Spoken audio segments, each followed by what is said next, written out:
ಎಲ್ಲರಿಗೂ ನಮಸ್ಕಾರ. ಶಕು ಕುಕ್ಸ್ ಚಾನಲ್ಗೆ ಸ್ವಾಗತ. ಇವತ್ತು ನಾನು ತೋರಿಸ್ತಾ ಇರುವಂತಹ ರೆಸಿಪಿ ಮಾಗಿಕಾಯಿ ಹುಳಿ, ಹಾಗೆ ಮೊಸರು ಹುಳಿ ಅಂತಲೂ ಕೂಡ ಹೇಳ್ತೀವಿ, ಅಥವಾ ಸೋರೆಕಾಯಿ ಹುಳಿ ಅಂತಲೂ ಕೂಡ ಹೇಳ್ತಾರೆ. ಈಗ ನಾವು ಒಂದು ಟೈಮ್ಗೆ ಒಂದು ಸಾಂಬಾರು ಅಥವಾ ಒಂದು ಗೊಜ್ಜು ಮಾಡೋಣ ಅಂತ ಅಂದ್ಕೊಂಡಾಗ ಏನು ಮಾಡೋದು, ಬೇಗನೆ ಮಾಡೋವಂಥ ರೆಸಿಪಿ ಏನು ಮಾಡೋದು ಅಂತ ಯೋಚನೆ ಮಾಡ್ತಿರ್ತೀವಿ. ಈ ಮಾಗಿಕಾಯಿ ಹುಳಿ ಅಥವಾ ಮಜ್ಜಿಗೆ ಹುಳಿನ ಬೇಗನೆ ಮಾಡ್ಬೋದು. ಇದನ್ನು ಹೇಗೆ ಮಾಡ್ಬೋದು ಅಂತ ನೋಡೋಣ ಬನ್ನಿ. ನಾನು ಇಲ್ಲಿ ಸಣ್ಣದಾದ ಮಾಗಿಕಾಯಿನ ತೊಗೊಂಡಿದ್ದೀನಿ. ಇದನ್ನು ಹಾಲು ಸೋರೆಕಾಯಿ ಅಂತಲೂ ಕೂಡ ಹೇಳ್ತಾರೆ ಕೆಲವು ಕಡೆ, ನಾವು ಮಾಗಿಕಾಯಿ ಅಂತ ಹೇಳ್ತೀವಿ. ಒಂದು ಸಣ್ಣದು ಮೀಡಿಯಮ್ ಸೈಜ್ ಮಾಗಿಕಾಯಿನ ತೊಗೋಬೇಕು.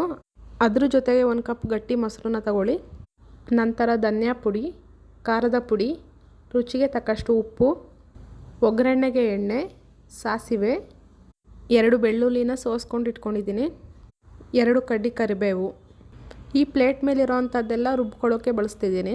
ಇಲ್ಲಿ ಒಂದು ಮೀಡಿಯಮ್ ಸೈಜ್ ಸಣ್ಣದಾದ ಈರುಳ್ಳಿನ ಕಟ್ ಮಾಡ್ಕೊಂಡಿದ್ದೀನಿ, ಅರ್ಧ ಬಟ್ಲಷ್ಟು ಕೊಬ್ಬರಿ, ಸೋಸಿರುವಂತಹ 1 ಬೆಳ್ಳುಳ್ಳಿ, 1 ಚಮಚ ಜೀರಿಗೆ, 2-3 ಕಡ್ಡಿ ಕೊತ್ತಂಬರಿ ಸೊಪ್ಪನ್ನ ಸಣ್ಣದಾಗಿ ಕಟ್ ಮಾಡ್ಕೊಂಡಿದ್ದೀನಿ. ನಾನು ತೋರಿಸಿರುವಂತಹ ಸೋರೆಕಾಯಿನ ಈ ರೀತಿ ಮೀಡಿಯಮ್ ಸೈಜಲ್ಲಿ ಬಾಕ್ಸ್ ಶೇಪಲ್ಲಿ ಕಟ್ ಮಾಡ್ಕೊಂಡಿದ್ದೀನಿ. ಒಗ್ಗರಣೆಗೆ ಬೆಳ್ಳುಳ್ಳಿನ ಸ್ವಲ್ಪ ಜಜ್ಕೊಳ್ಳೋಣ. ನಾನಿಲ್ಲಿ 2 ಸಲ ಬೆಳ್ಳುಳ್ಳಿನ ತೋರಿಸಿದ್ದೀನಿ, ಒಂದು ರುಬ್ಬೋದಕ್ಕೆ, ಇನ್ನೊಂದು ಒಗ್ಗರಣೆಗೆ.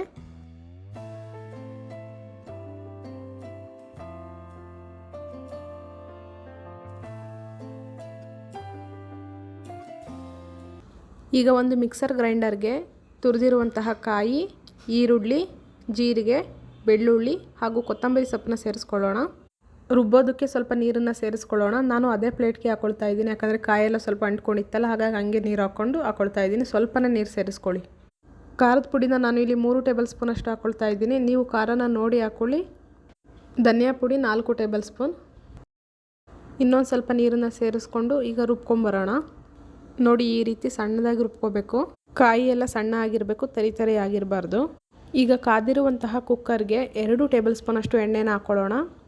ನಂತರ ಸಾಸಿವೆ, ಕರಿಬೇವು, ಕಲ್ಲಲ್ಲಿ ಬೆಳ್ಳುಳ್ಳಿನ ಕುಟ್ಕೊಂಡಿದ್ನಲ್ಲ, ಆ ಬೆಳ್ಳುಳ್ಳಿನ ಸೇರಿಸ್ಕೊಳ್ತಾ ಇದ್ದೀನಿ.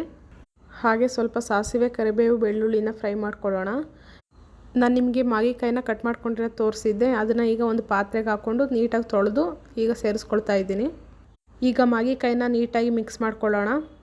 ನಂತರ ನಾವು ಮೊದಲೇ ರುಬ್ಬಿಟ್ಕೊಂಡಿರುವಂತಹ ಕಾಯಿ ಖಾರನ ಸೇರಿಸ್ಕೊಳ್ಳೋಣ.